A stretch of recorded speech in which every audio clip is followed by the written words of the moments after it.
గోమాత ప్రసవించేటప్పుడు కనుక ప్రదక్షిణ చేసినట్లయితే భూ ప్రదక్షిణ చేసినంత ఫలితం దక్కుతుంది.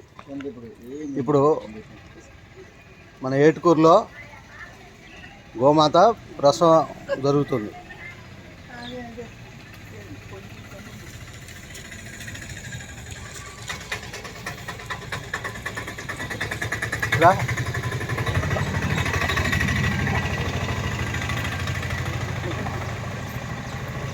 అదే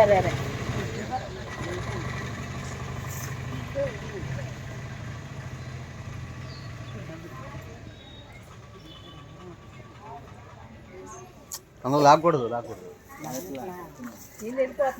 మళ్ళీ వచ్చి పడుకుంటుంది. నొప్పులు వచ్చినప్పుడు అలా లేచి వెళ్తుంది, మళ్ళా వచ్చి పడుకుంటుంది. అట్లా వస్తుందా వెనక?